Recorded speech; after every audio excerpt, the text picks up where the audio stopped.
We'll go through several right in a row. And we found in doing this before that it's best if the candidates all stand when we do this. Otherwise, you're just bouncing up and down. It doesn't work very well. So the other thing I'm going to say to help us make sure that we're always rotating who starts, pass the microphone to your right when you're done, so you're right-handed. Pass the microphone to your right. Whoever is the last to answer a question will be the first to answer the next question. And we found that this kind of keeps it rolling, and you always never in the same spot. And I'll mention that as I go. Okay. Sharon Sandberg. Sharon is going to be the timer. She's got a yellow sheet, and she will raise that when there's 15 seconds to go.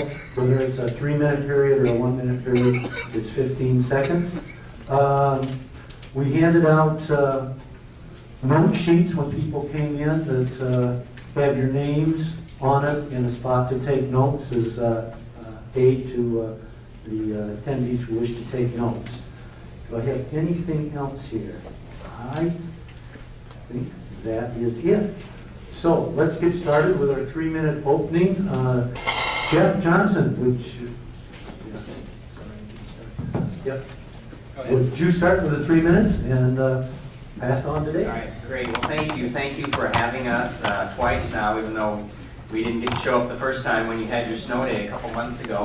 I'm Jeff Johnson. I am seeking the Republican endorsement for governor. And for those of you who don't know me, let me just give you the Cliff's Notes version of my background. I was born and raised in Detroit Lakes, Minnesota, up north. My wife was born and raised in Crookston, and we went to college in Moorhead. We have been in Plymouth now, a suburb of the Twin Cities, for the past 18 years. We've got 2 boys. Thor's in high school. I just got his driver's license a couple weeks ago, so if anybody's got a really crappy old cheap car, I'm looking for one. He's not, but I am. And then we have a 12-year-old boy named Rolf. I have spent most of my life in the private sector, both as an employee and as a self-employed business owner.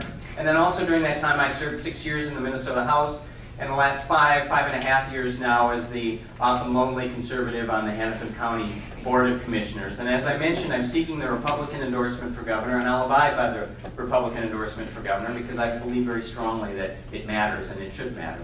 And you know, there are actually 6 of us in the race. I've got 5 friends in this race, each of whom I have great respect for.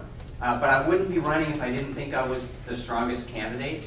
And I say that because I believe I'm the endorsable conservative in the race who actually has the best chance of beating Mark Dayton statewide. So start out with the endorsable conservative. No one in this race has a more conservative record than I have. And I really encourage you to look at our records. Don't just listen to rhetoric, but look at how we have voted over the past 6, 8, 10, 12 years. But that conservative record doesn't matter if we can't win. We have to win, and I think that's where you're going to see some separation. And for Republicans in Minnesota, I don't believe we win by saying we're just going to pick the candidate who has been in government the longest, or who can throw out the most red meat, or who has the best one-liners. For us to win as Republicans in a tough state like this, we need to pick a candidate who can convince non-Republicans in every area of the state to actually pick us over all the promises that they're going to get from Mark Dayton and the Democrats. We need a statewide candidate. If we have somebody who's seen as the suburban guy, I don't think we win. We have someone who's seen as the rural guy, I don't think we win. We need a statewide candidate, and I believe I've got the base in all 3 areas of the state: rural, suburban, and urban. I spent the first half of my life in rural Minnesota. I spent this last half in the suburbs. I've won twice big in Hennepin County, despite my conservative record. And that is an area that has been, at least in the past, quite crucial to us in winning statewide races, but we've been abandoned by Hennepin County these last couple cycles. And as Hennepin County Commissioner, I'm in Minneapolis every single week trying to apply our conservative principles to some very real vexing problems they have there. And I believe if we want to win statewide, we have to do at least a little bit better in the urban core, and I think I've got a track record to be able to do that. So if you are looking for an endorsable conservative who can actually run a statewide race and win, I think I might be your guy. I just ask that you give me a close look, and I would be truly honored to earn your support. Thank you.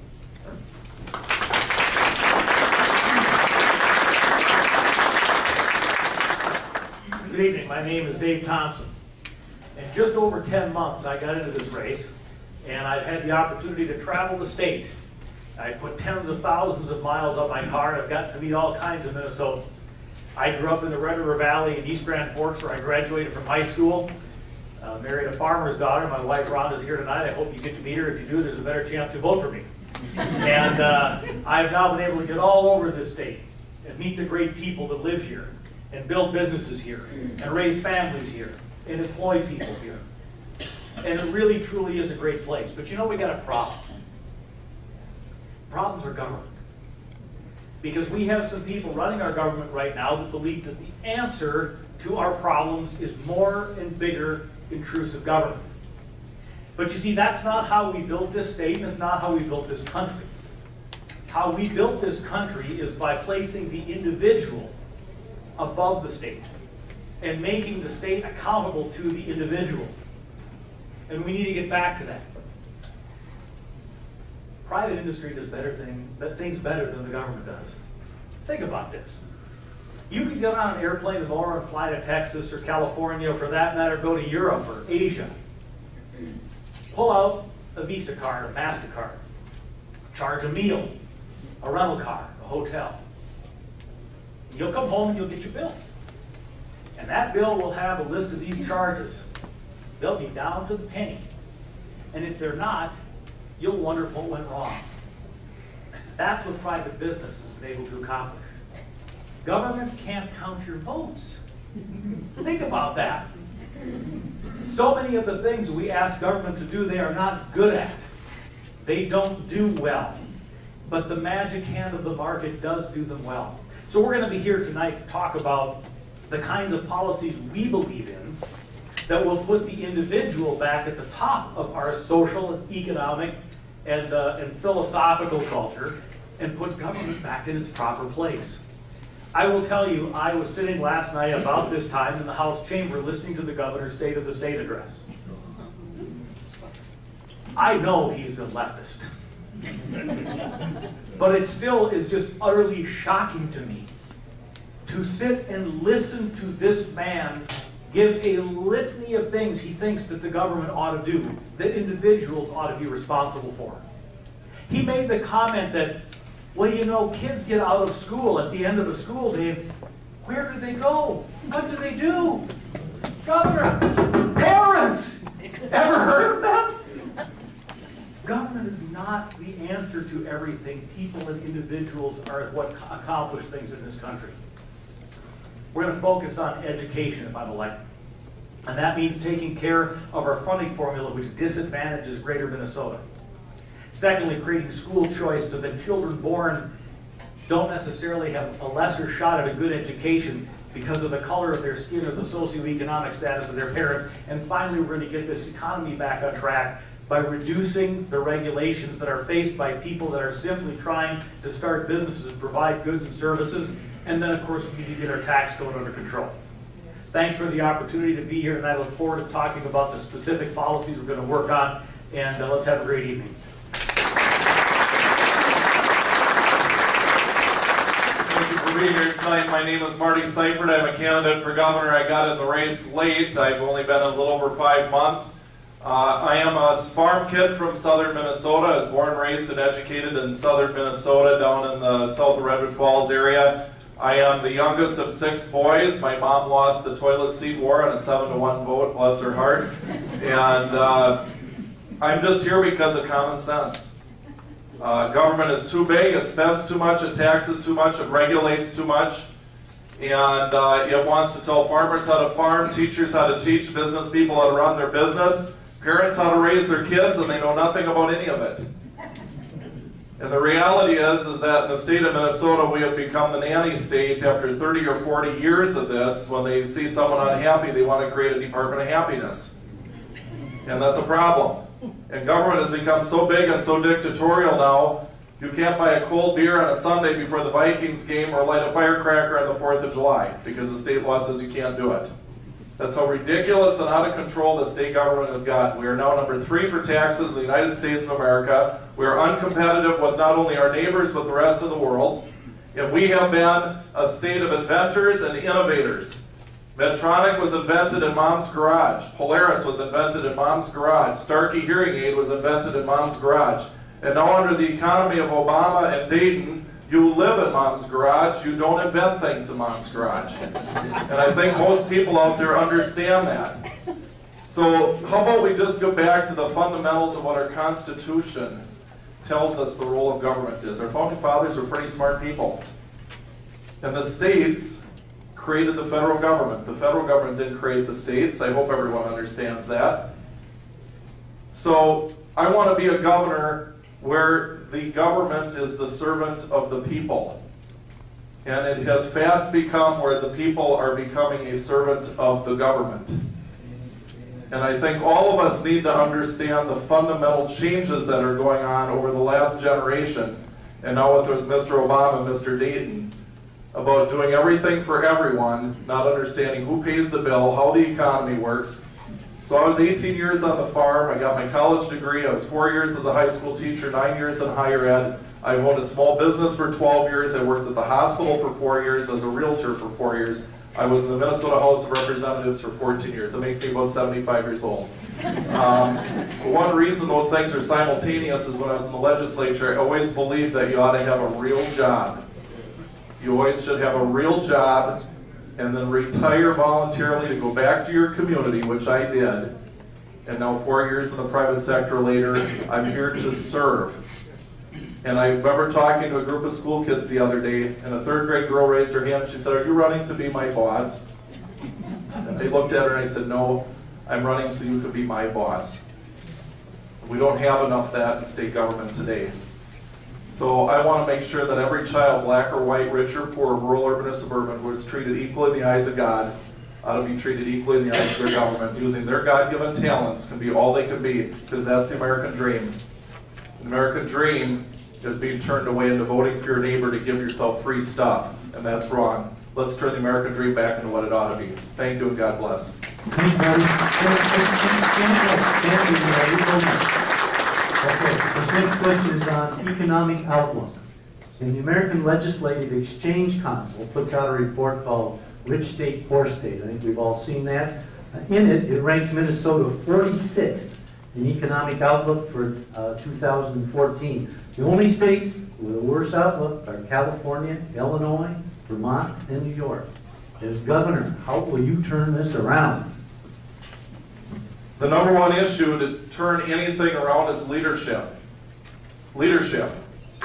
We need a governor who is not looking to run for a higher office, who is not looking to get reelected and pander to people, but to exercise leadership on the proper role of government.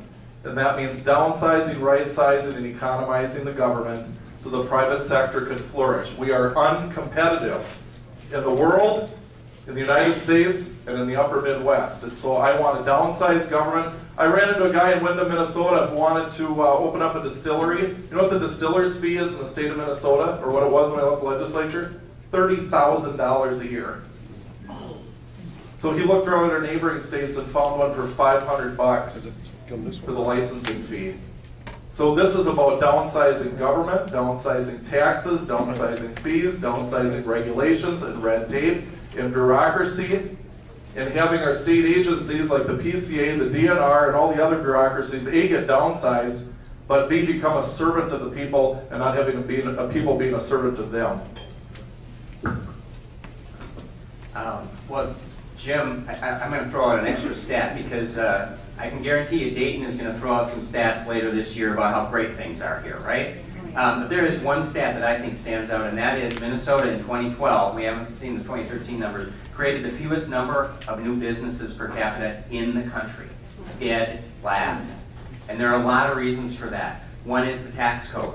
We need massive tax reform. Lower, broader, and simpler is my philosophy. We now have high, complex, and narrow. So we need just the opposite. Regulation reform. We need to compete with the states that surround us. I hear this more often than anything from small business people. It's the regulations that are killing them. And we always talk about doing something about them, and we never do. We need to take an axe to those regulations. Tort reform or lawsuit reform, something that I actually worked on and succeeded at when I was in the legislature, to be more competitive with the states that surround us. And then the piece that just drives me crazy, because this is Dayton's only job strategy, enough of providing a break to a handful of businesses at the expense of all of the others so you can claim that you pulled somebody in from California or wherever. It's time that we treat our businesses all the same and we don't pick winners and losers. What do the 5 states that were mentioned have in common, Minnesota and the other 4? They're Democrat, and they're all high tax, big government spending, big bureaucracy states. Oh, and let's add to that the federal government that had 0.1% growth in the first quarter of the year. The answer is relatively simple. We create an environment in which we encourage investment, we encourage employment, we create a healthy economy. How do we do that? We do that by making government smaller, reducing the size of government, reducing government spending, lessening the tax burden. And for those of you out here that are businessmen or women, if you're in farming or some other business, what do government regulations do to you? They deter you from expanding, from growing, from starting new ventures, and they add a tremendous cost to your business. So the answer really is quite simple, Jim. These are places that believe in big government and high taxes and a regulatory state. And the states like Wisconsin and Michigan and Florida and Illinois, or pardon me, and Indiana, that have governors and governance that moves in the other direction of freedom and opportunity and low taxes and diminished regulation, they're the states that are growing. Okay, Dave, hang on to that. You're up next. Okay, we've been talking about taxes and spending. The next question's right there. Minnesota, as you said, has been long viewed as one of the highest tax states in the union. People and businesses are leaving the state. Add insult to injury, the Democrats gave us the highest tax increase in Minnesota history. So, what will you do to cut the spending so that you can lower the taxes? What are you going to do to cut the spending so you can lower the taxes and get people to stay here? Well, what you've got to do in order to reduce spending is you've got to look at the areas where you spend the most money. And in the state budget, that is education, human services, and transportation.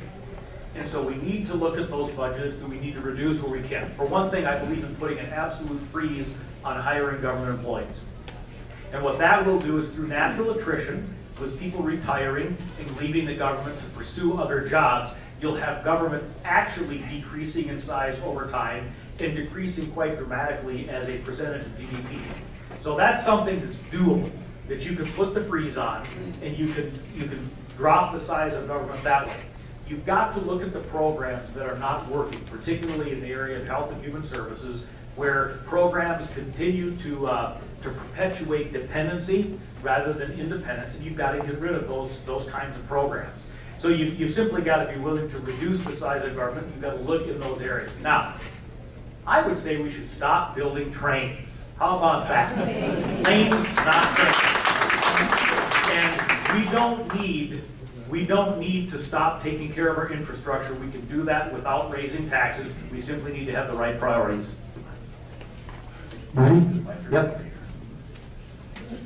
We can't cut taxes if we don't cut spending, and that's one of the problems the Washington Republicans have had, is they just borrow it.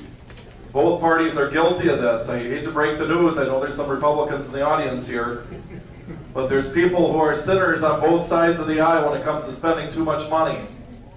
And so I'm here to say that as governor, we need to rein in where the money is, and that's entitlement spending.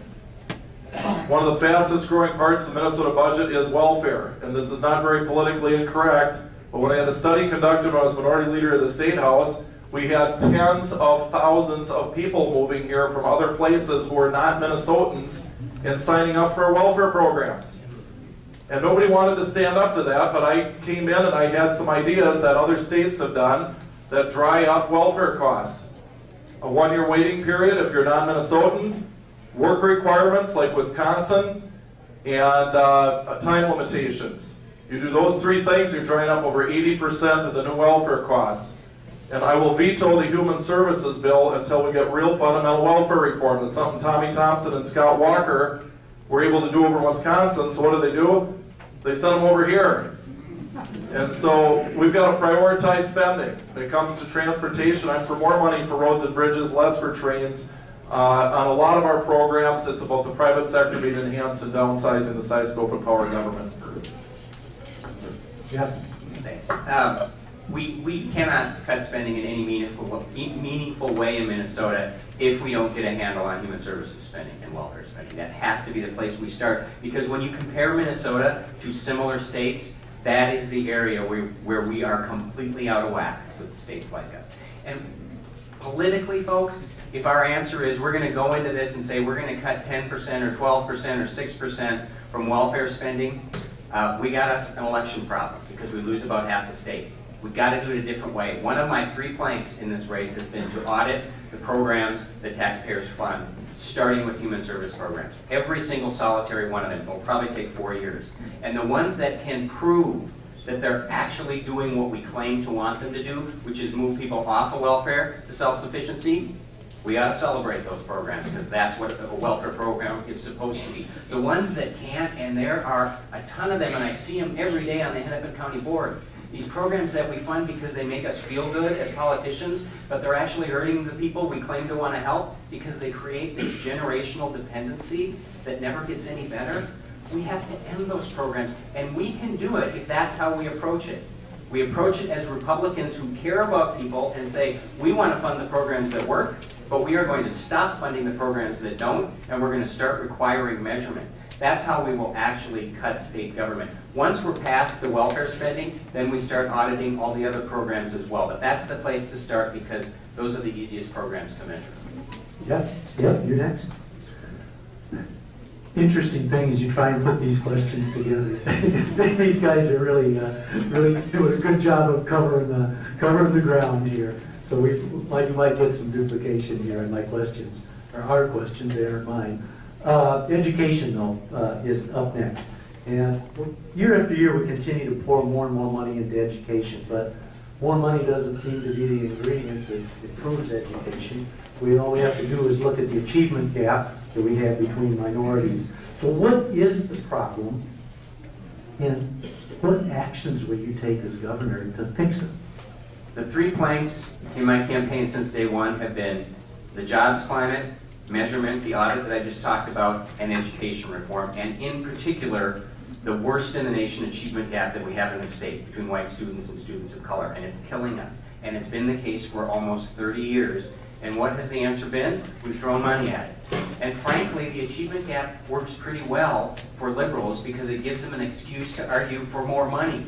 So I'm not sure they want to get rid of it sometimes, but we need to, because it's shameful and it's immoral and it's costing us a ton of money. The answer is parental empowerment and school choice. It's not complicated.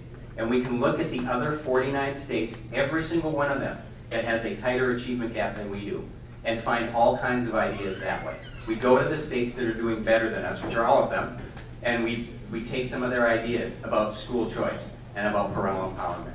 I think this is going to require a rather public battle with the education establishment and with the teachers union about those issues, but I'm happy to have that, because I think it's just shameful that we're wasting as much money on this and that we're giving up on 10 to 15% of our kids that we shouldn't be giving up on. And let me throw one other thing out there, since we're talking about education. As a parent of 2 boys, I will do everything in my power to pull up by the roots programs like Common Core or a so-called bullying bill that use our kids for social experimentation or try to... I'm a Norwegian Lutheran from northern Minnesota. I don't get real worked up about a lot of things, but that's one that I do. This governor and this Democratic legislature repealed the basic skills test for teachers, and they eliminated the grad standard requirement for seniors graduating from high school. It's not about money, folks. If it were, we'd have the best schools in the state, Minneapolis and St. Paul. It's about accountability.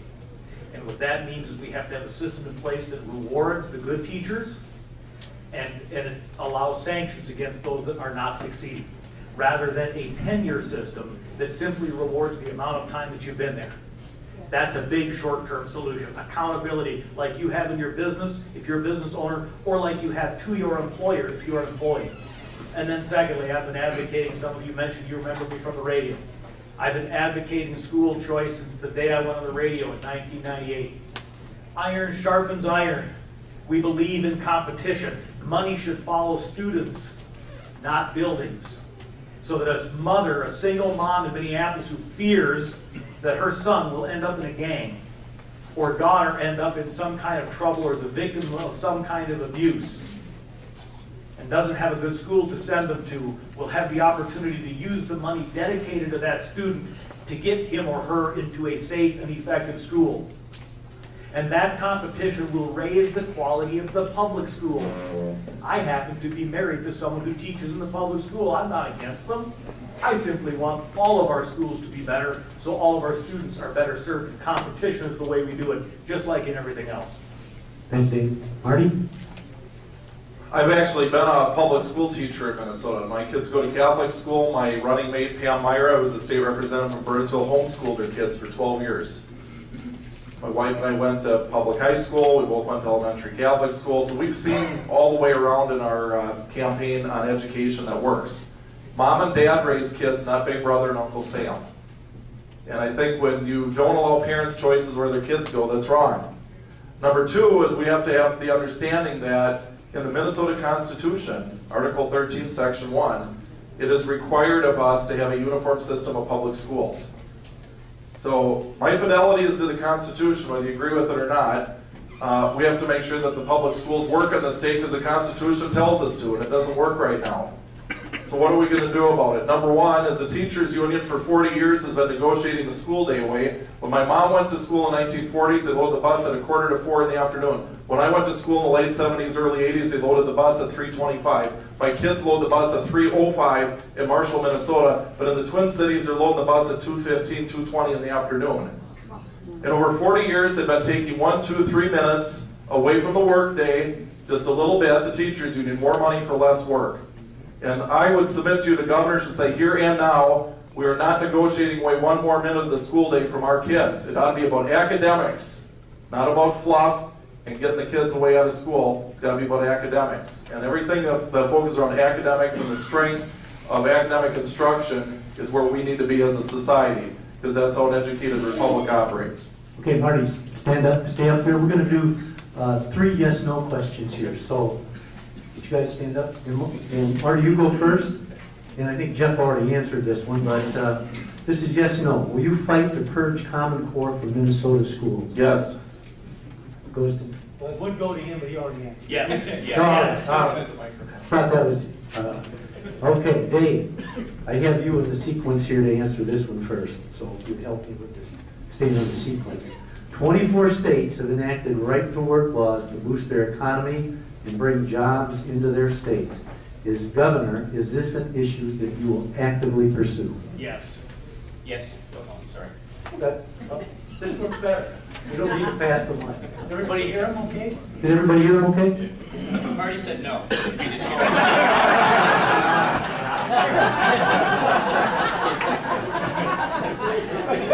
Okay. Here's the last yes/no in this series. Minnesota is one of only 7 states that tax Social Security income. Will you work to eliminate Minnesota's tax on Social Security income? Yes. Yes. Okay, good enough. All right, I have Marty up next, so this is for a regular question. We're going to get into healthcare here. But first I want to make a statement for the audience. I'm sure you all know, but some of the audience might not know this. That recently there was a poll by KSTP on the satisfaction of both Obamacare and with Minshew. And it was very low. It polled only in the 30s. So first let's talk about Minshew, and we'll have that question go around, and then the next question we'll talk about Obamacare. But here's the question on Minshew. Minnesota has spent $160 million on our problem-ridden health insurance exchange. Now, Minshew is planning on spending another $100 million to try and fix it. Meanwhile, Oregon has had similar problems with their health exchange, and they've decided to scrap it and go with a federal exchange at a cost of only about $4 to $6 million. If you were governor, what would you do with Minshew? That same Channel 5 poll showed me doing the best against Dayton, by the way, so I kind of like that. It wasn't a setup. Yeah, it wasn't a setup. I'm the only candidate for governor of any party who has worked at a hospital the last 4 years, so I know a little bit about this. Number one is MNsure has wasted over $100 million on Paul Bunyan ads. Have you ever seen these? Full-page newspaper ads, radio, all this enriching marketing and media executives when it's supposed to be going to people's health care. And so if you want to simply dissolve it and give people health vouchers, I'd rather have that happen and say here, instead of driving up people's health insurance costs, their co-pays, their premiums, and allowing semi-monopolistic nonprofit bureaucracies to dominate the health insurance market, we've got a lot of great ideas as Republicans to save money. The highest cost of care is in the emergency room. Yet we have a lot of people who could go to urgent care, and in Marshall, Minnesota, it's 90% cheaper to go to urgent care over the ER. We did a little study and found out almost 30% of our patient population in the ER 1 month was going to the ER when they should have been going to urgent care. We ought to have medical malpractice reform. When I was delivered at the Springfield Hospital in 1972, the entire cost of my delivery was $380. They stopped delivering babies at my hometown hospital last year. And the trial lawyers ran off with $1,100 per baby for medical malpractice insurance at that hospital the last year they delivered. So when people say it's not an issue, it is an issue. Go talk to a doctor. So we have a lot of great ideas on health reform, but it is not more government and more bureaucracy. Well, first of all, I don't believe that MNsure can be fixed. And I think there are even some Republicans who think we should try to fix MNsure, and we should not, because it can't be fixed. And I think that always has to be the end goal. Knowing, however, that if any one of us is governor, we're still going to have a DFL Senate, because they're not up for election, I'm not sure that there will be the political will to eliminate it in the next 2 years. And by the way, I'm not a believer in just shoving everybody off of MNsure to the federal program. It's hard to believe that there could be something worse than MNsure, but if there is, it's that. And I don't want to fall into that trap as the Republicans who don't even care about people, so we actually put them in a worse spot. But what we need to do in the short term, until we can eliminate it and replace it with something else, is we need to remove the barriers for the private sector to actually compete with MNsure. I mean, that is what we always talk about as Republicans, is a market-based healthcare system. Well, we've got an opportunity to do that. And if you can provide options to people outside of MNsure, there will be a point where MNsure will be rather irrelevant to anybody other than the ones who need the large subsidies that are in there, which we had with MNcare before that. So really, it is about providing an alternative and providing some options for people. And by the way, we can't also fall into this trap that what's wrong with MNsure is it's a rotten website. Because it is, but they'll fix that. We have to make sure we're constantly pointing out that the problem with it isn't technology. The problem is with the whole concept that government should be telling people what healthcare insurance is best for them. Because that's the concept behind both MNsure and Obamacare. So provide more of a free market alternative, and MNsure will become less and less relevant every day. Dave? For those of you who read Orwell's 1984, MNsure is a classic example of doublespeak. We're going to increase competition and increase your choices by reducing the number of companies that can sell to you and eliminating policy choices. Yeah. That's what you were told. That's what you were told. So yes, we need to get ourselves out of MNsure and ultimately repeal the law. And we need to put doctors and patients back in charge of healthcare. What does that mean? Well, what that means is that individuals should be dealing with physicians. You shouldn't have a government bureaucrat, sort of in the room with you, overseeing that transaction. So I'm a big fan of medical savings accounts, where people save pre-tax dollars to cover their routine medical care, buy a major medical policy, and that's fine. We need insurance. Insurance is a perfectly good thing. But it should be for catastrophic, unanticipated events, and we are able to do that. So let's get rid of MNsure, and let's reintroduce the doctor and the patient as the center of medical care, and let's create incentive for people to provide for their own routine care and get their catastrophic coverage. That's the way we're going to be able to operate. And oh, by the way, let's let all licensed companies sell here in Minnesota. I trust you folks to be intelligent enough to decide that a company that's out of Wisconsin is good enough to sell you insurance. That's the way we ought to do it. Okay, stay up there. So we all know Obamacare is a disaster. It's forced on us. As governor, what can you do to help protect us from it? I mean, we've talked about things that should be, but what powers as governor can you implement to protect us from it? Well, Jim, as you know, MNsure is state law, and therefore we can repeal that or change that in any way that we would like. That is not the case with Obamacare. I disagree with the Supreme Court decision. I believe that Obamacare should have been found to be unconstitutional, but it wasn't. So what can we do? Well, many of you know my running mate, Michelle Benson, is a person who has made herself one of the foremost experts on health care in Minnesota. And I will ask her to try to work with the federal government to get as many waivers of their requirements as possible. And what some states are trying to do, not our state, of course, because this governor couldn't wait to do the early opt-in to Obamacare and implement every bad policy that comes with Obamacare.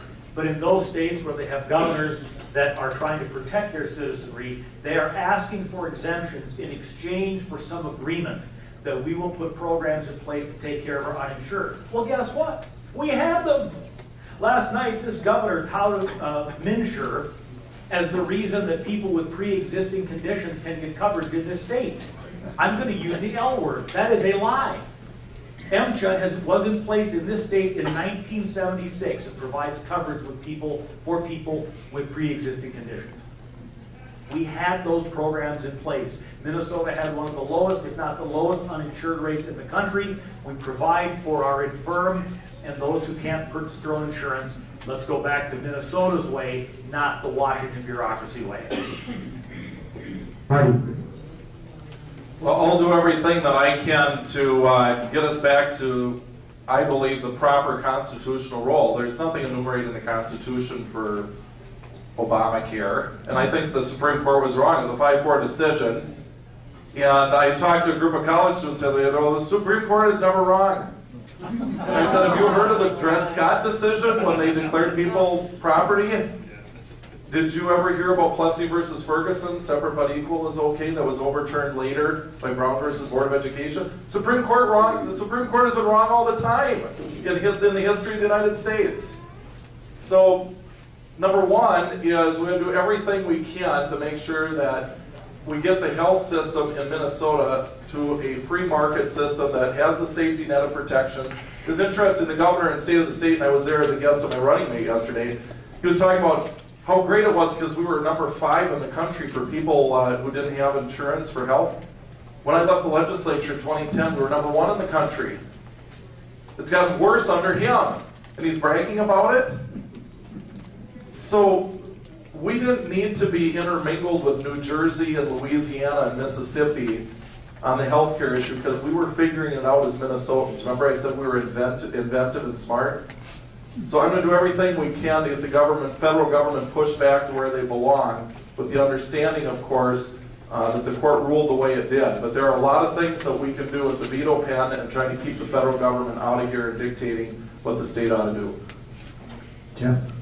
Well, obviously, as governor, you try to obtain as many waivers and exemptions as you can, knowing that Obamacare is law until it isn't anymore, up to the federal government. But there's a bigger issue here, a much bigger issue actually, and it is, do we as a state constantly roll over for the federal government because they're offering us money? And we do it all the time. Sometimes at some of our forums we get asked about nullification. And that can be a complicated and very difficult issue. But there's a really basic principle there, and that is we have to be willing to say no once in a while, even if it means we're turning away a whole bunch of money. And that's easy for us to say up here, but it is hard to do, because you have to, as a governor, explain to the people of Minnesota why you're turning down all the money.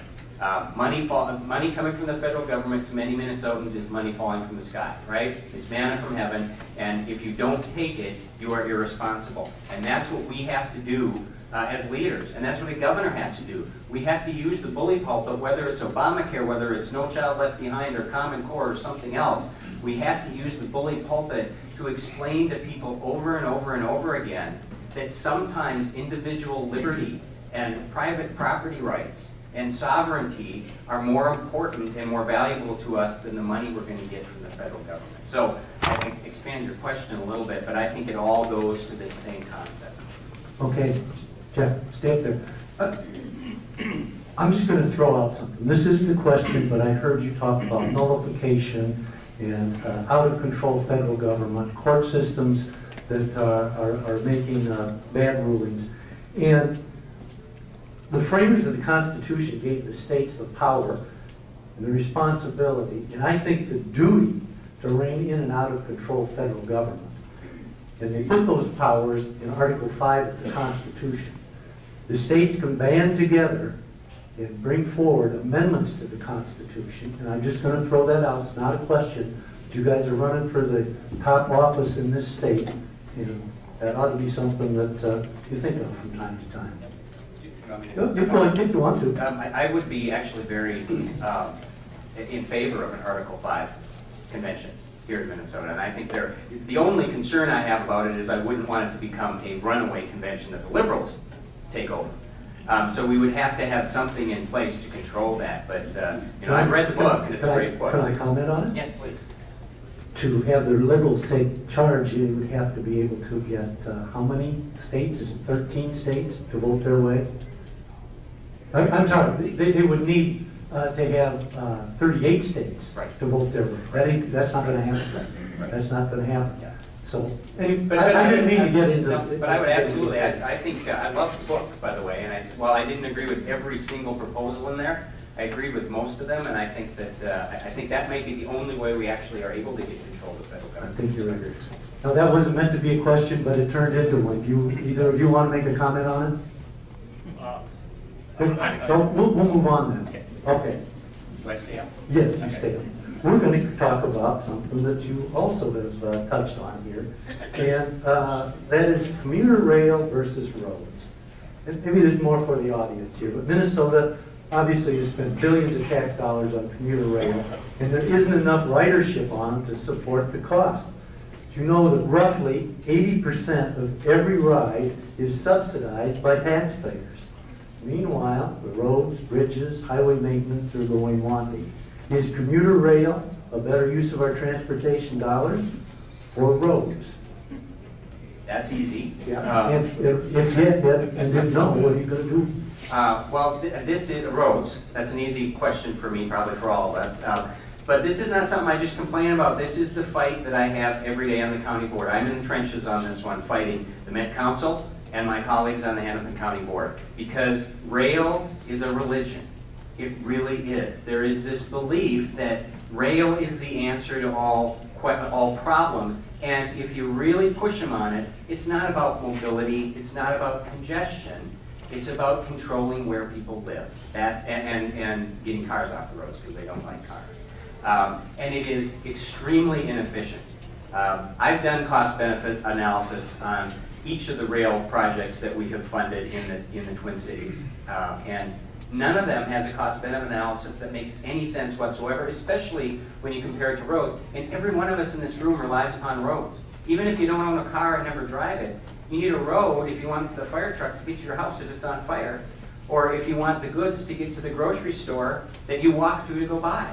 But we're not doing a lot of that on trains. So this is a fight that I've been fighting, and I was mentioning this earlier at an event that I had.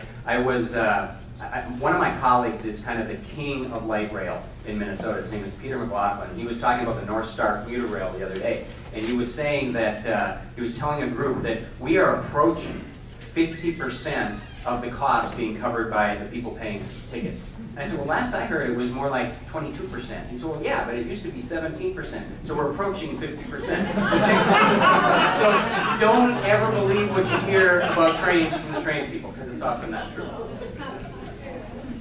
In my opening remarks, I commented that the individual ought to run the show, and that government ought to be subservient, and that hopefully the policy discussion would show how that manifests itself in the things we believe. So what's the purpose of transportation? What's the purpose? The purpose is to get you, the taxpayer, to and from your destinations safely and efficiently in the manner that you want to go.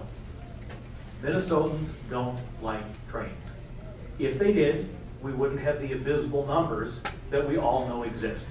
So what we need to do for greater Minnesota is make sure that we have safe and plentiful roads, that we can get our farm products to market, we can move our people around the state.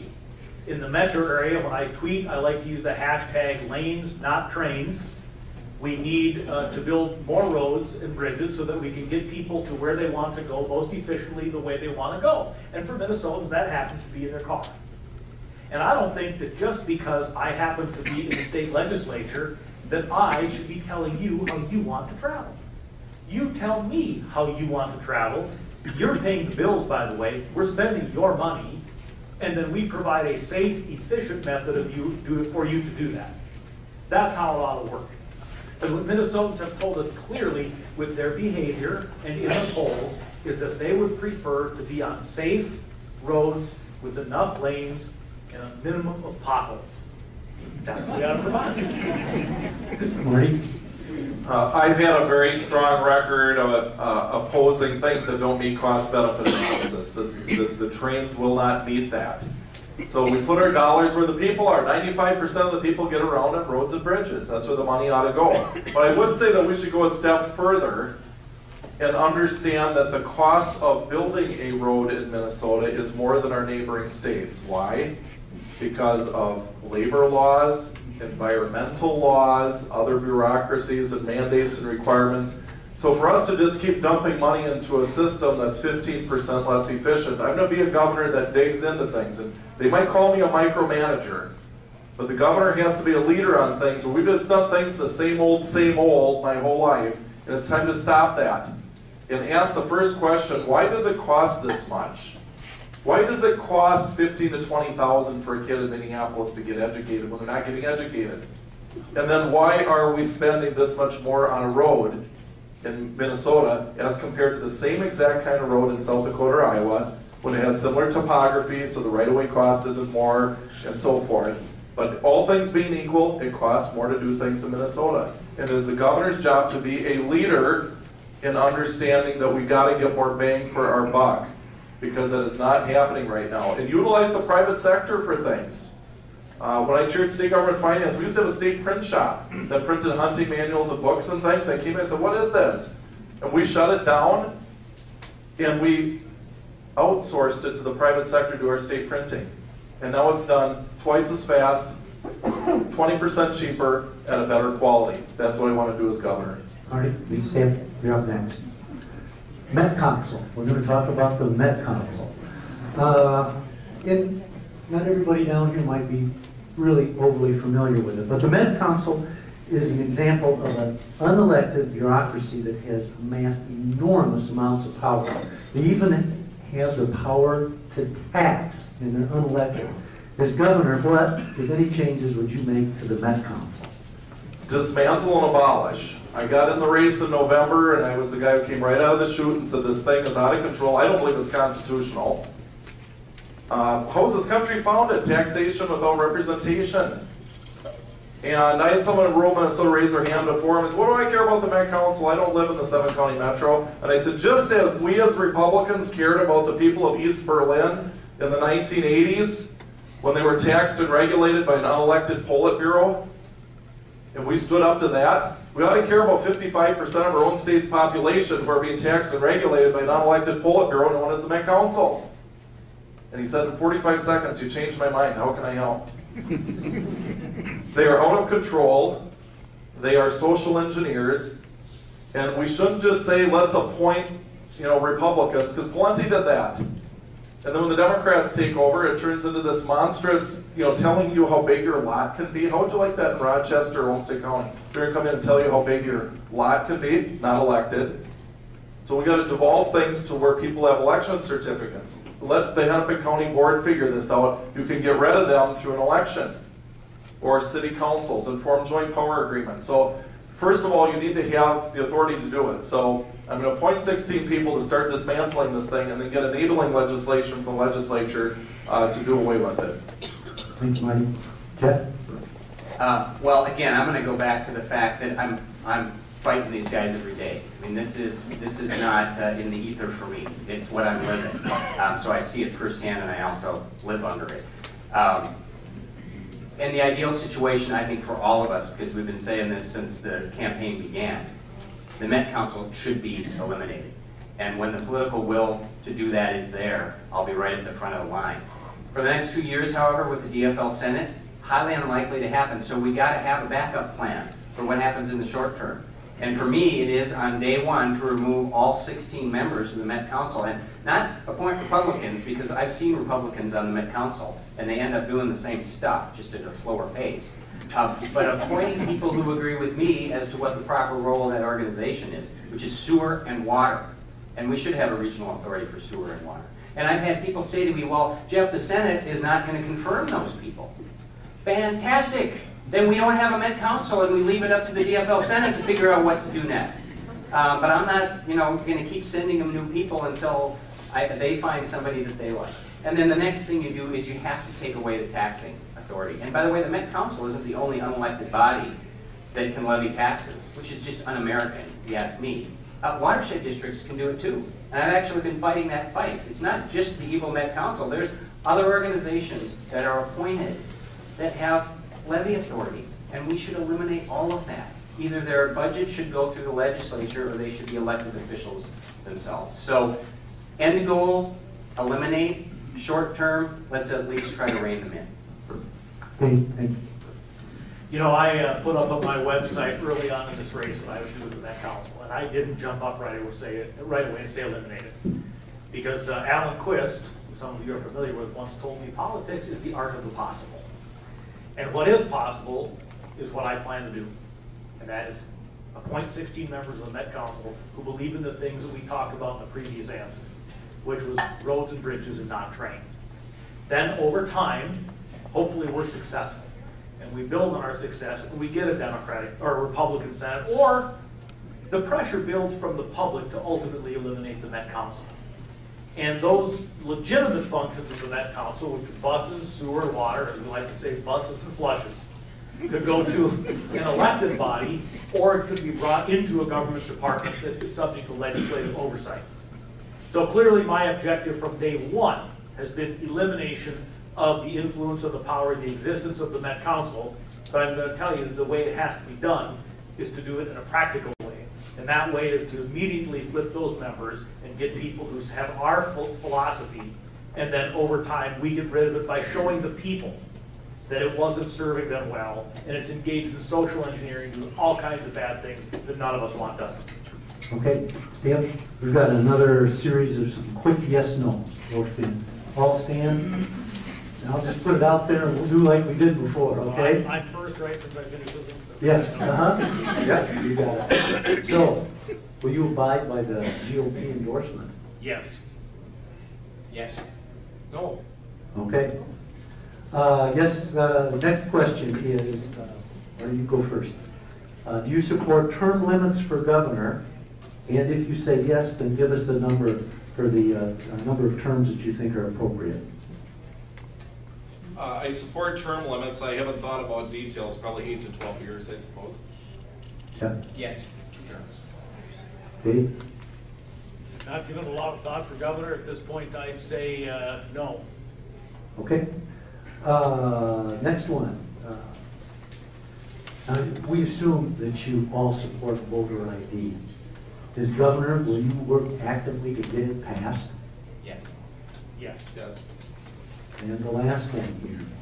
Yesterday, the Minnesota House passed HF 3238, which would prohibit persons merely accused of domestic violence from possessing firearms. Would you sign or veto such a bill? I lost track who said. I've got to read the bill, to be honest. Okay. Unlike Dayton, I actually want to read the bills I signed. Okay? You know what, Jim, I got to go beyond a yes or no on this. My understanding is the bill we're looking at in the Senate would be only after conviction. If it was mere accusation, I wouldn't support it, but I'm gonna say the same thing. I have to understand the bill. Okay? You know, I haven't read it, Okay. so I'm sorry. All right, that's okay. That's okay. Let's see. Lost track of where we're at right now. Jeff, I think you're up next. Not sure whether that was exactly right, but let's do that because it'll keep you on track here. Let's talk about mining. In northeast Minnesota is depressed economically, but has one of the richest untapped deposits of copper, nickel, silver in the world. Environmentalists have held up mining these resources for years. And we see similar situation developing in southeast Minnesota with silica sand. How will you find a balance between realistic environmental concerns and jobs and economic benefits that mining would provide? Well, I don't think that's hard at all, because we have a regulatory process in place to make sure that we're not destroying the environment, because Minnesotans, we do care about our environment. We really do. Whether we're conservative or liberal, Republican or Democrat, we care about clean water, we care about a clean earth, we care about the boundary waters. So there's a process in place. The problem is that process has been terribly abused with respect to mining. I mean, I don't know how long it's been, but I believe it's been longer than a decade that they've been supposedly looking at this. And now, if you haven't been paying attention, Mark Dayton wants to put off that decision until after the election, because he's caught between the union folks who want jobs up there and the environmentalists who don't want jobs up there. Sounds like a pipeline I know about. Yeah, that's a great comparison. Yeah. You know, as governor, I think the environment matters, and as you say, reasonable or realistic environmental regulations. But I believe we're well past that with respect to the mines up there. We have such a great opportunity for jobs, desperately needed jobs. It's also a great opportunity for us in the election to be able to tout those jobs, while also recognizing that we do care about the environment, and we don't believe that just willy-nilly anybody should be able to do anything they want. But as long as they put forth a plan that protects the environment, and everything I've read says they have, then I think we should move forward with that mining. Okay. In my opinion, there is no better example in our state right now than mining on the Iron Range as an example of the environmental left with their money and their influence controlling politicians and hurting people. There are people up in northeastern Minnesota that are losing their way of life. People whose parents and grandparents and great-grandparents grew up on the Iron Range, worked up there, established a lifestyle up there, learned to love the area for its hunting, other things. They can't live there anymore because there aren't jobs up there, and there's no good reason for it. There are many people that believe that opening those mines up in northeastern Minnesota could be for our state what the Bakken Oil Reserve has been for North Dakota. Now, you talk about creation of jobs. That's what we need to do. We have, so between the federal Environmental Protection Agency and the Pollution Control Agency in this state, we have so many regulations. The probability of being able to do lasting damage up there with the environmental regulations we have is zero. The fact is, we need to get those mines open. The governor needs to lead it. Of course, he's sitting back saying, well, you know, there are federal issues here. Push it, governor. Do everything that you can to help our people to get good jobs up on the Iron Range and sustain their way of life and move Minnesota's economy forward. And if there are federal regulations and issues, then go to Washington and push the federal government. But certainly get the permits issued in Minnesota so that we are not in the way. I've been up to the Iron Range, and it's a lot like my area in southwestern Minnesota. We have schools closing, we have Main Street businesses boarding up. We have an opportunity with Polymet, Twin Metals, the manganese mine in Crow Wing County, to bring in over $1 billion of new investment in the first year of opening this. New jobs, from high school kids to drive trucks to PhD engineers to design the mines. I've read the 2,200-page environmental impact statement. I don't know how many people in the room have, but here's some facts. Hundreds, if not thousands, of new jobs, billions of new dollars. Once the water is mitigated and treated, it will be 5 times more pure than municipal drinking water. So if you look at the facts, I think most average Minnesotans would say we want the mines to be open. And those people in northeastern Minnesota desperately want a paycheck, not a welfare and unemployment check. They want to work. they're wearing a union jacket, I'd care less. Let's give them a good job. Okay, Marty, stay up. This one's on religious freedom. And religious freedom's been under attack in our country by the Obama administration, by special interest groups. And as governor, what will you do to protect the right of conscience? This is a fundamentally important issue to me. Now, I'm a minority, I'm a Catholic, and I worked at a Catholic hospital the last 4 years. So this has been very acute for me. Watching the Obama administration audit people they disagree with, including this group, and fundamentally undermining religious freedom when it comes to health care and other issues. And it will come into education, it will come into other issues. I will stand up for our Constitution, which, if you ever read the First Amendment, freedom of religion, not freedom from religion, read the document. I will do everything that I can within my power to make sure that that is respected. And that will mean the bully pulpit, it could mean executive order, it could mean working with the legislature to pass legislation that's necessary. But this is very important, and I hope people are understanding that some of our fundamental freedoms are being undermined, not just by Obamacare, but a lot of the other junk that's being passed by this administration. So I take it personally because of what I've done and who I am, and growing up and what I do. And so I hope people understand I'm very fervent about this because I believe it and I live it. Jeff? Well, I think this is really fundamental, and it worries me because of what has been going on in the state legislatively just the last couple of years. We probably, there are differing opinions in this room on the marriage issue. But setting that aside, one of the potential consequences of the changes we made to the definition of marriage is a religious freedom issue, and it scares me. And we have to be so vigilant about that. I can say the same thing about the bullying bill. We might have differing opinions on that, I kind of doubt it, but we might have differing opinions on that. But one potential consequence is a religious freedom issue. Even Common Core has a piece of that. And so as governor, it's something that I will have an eagle eye on, and I would agree with what Marty said. You use every tool that you have as governor, whether it's trying to pass legislation to protect people, whether it's using the bully pulpit, whether it's using the rulemaking authority. Believe me, this will be an important issue for me. Thank you. I am completely tolerant of other people's religions, whether it is different Christian denomination, whether it is Judaism, whether it is another form of religion, whether it is agnosticism or atheism. And I expect the same in return. That means two things. Number one, they don't get to interfere with the way that I worship. And number two, they don't get to make me do things with my tax dollars that I find to be morally repugnant. Which is why I was the chief author of the Senate bill that was passed by both the House and the Senate when we had the majority discontinuing the public funding of abortion in the state. Unfortunately, the governor vetoed that bill. Didn't surprise us, but we took a stand.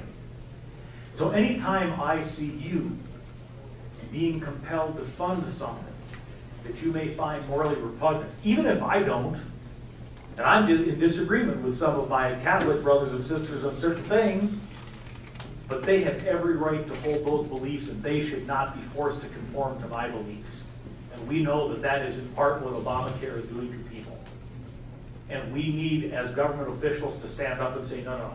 The letter to the Danbury Baptist didn't say that people's religion can have no interference with government. It said that there should be a wall of separation, that the government can't push around people in their religion. So let's get that straight. And let's make sure we protect religious freedom. It is fundamental at the core of what we as Americans believe in. Okay, Dave, stay up. More questions, but I think we're out of time. So, Dave, would you start off with 1 minute closing remarks? First off, thanks so much for having us. This has been great. And I kind of feel like I have a little bit of a smile on my face all night. I'll tell you why. It's because after having traveled this state and starting to get to know people and see people and speak at many of these events and other things, the crowds are getting bigger. And I'm so thrilled to see all of you freedom-loving people in this room tonight. Because regardless of which one of these gentlemen or myself is the nominee, this is a team sport. And we're going to need you. We're going to need you pounding signs and dropping lid and giving money and doing all of those things. But believe me, we can win. This governor, I believe, has made some decisions that are going to haunt him in September and October. And I believe that we can win, but we cannot do it without you. So my name is Dave Thompson. I respectfully ask for your endorsement. As I said earlier, if I don't get it, I will support whoever does get your endorsement, because I believe uniting on June 1 is the way that we win in November. I thank you for being here. Have a great night, and I'm going to see you many times in the next few months.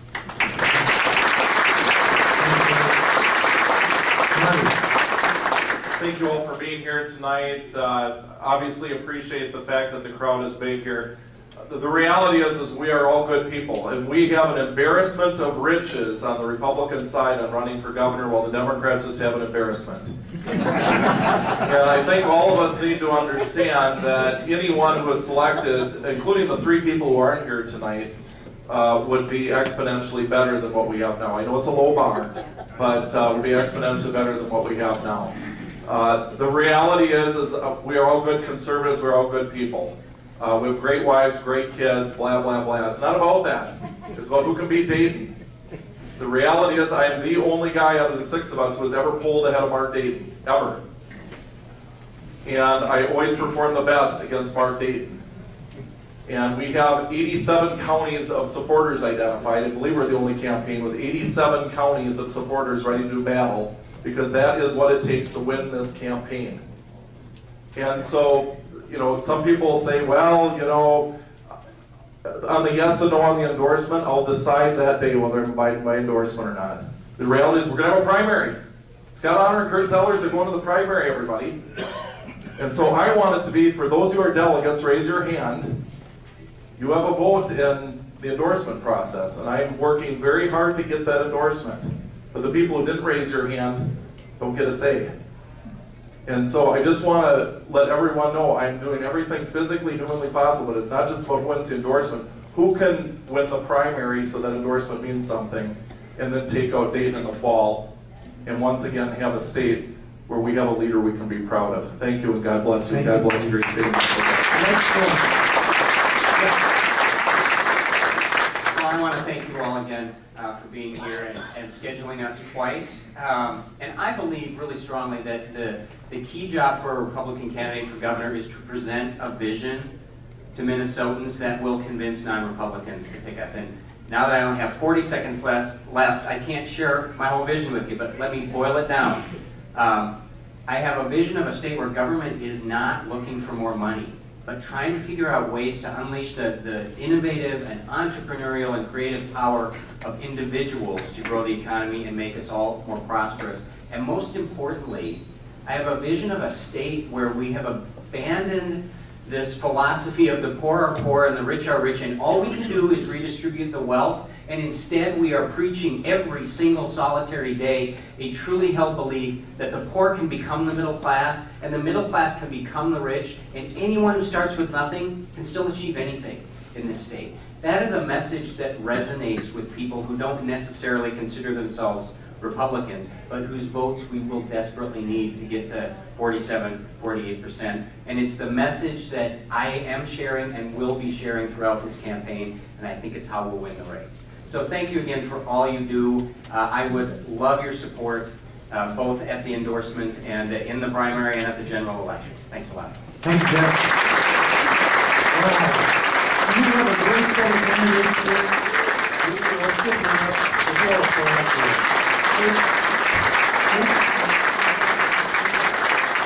And thank them, and thank you for the sacrifice that you put into running for this.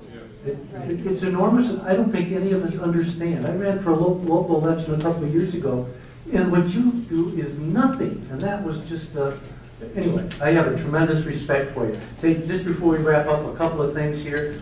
Please stay after and talk to our candidates. If you had a question on your mind that we didn't get to, this is an opportunity to talk to them. Also, feel free to talk to others. And the last thing is, you know, this is our Tea Party. We run under donations. That's what enables us to do this. So as you leave tonight, please consider a generous donation in one of the donation box. And thank you. Drive safe on the way home.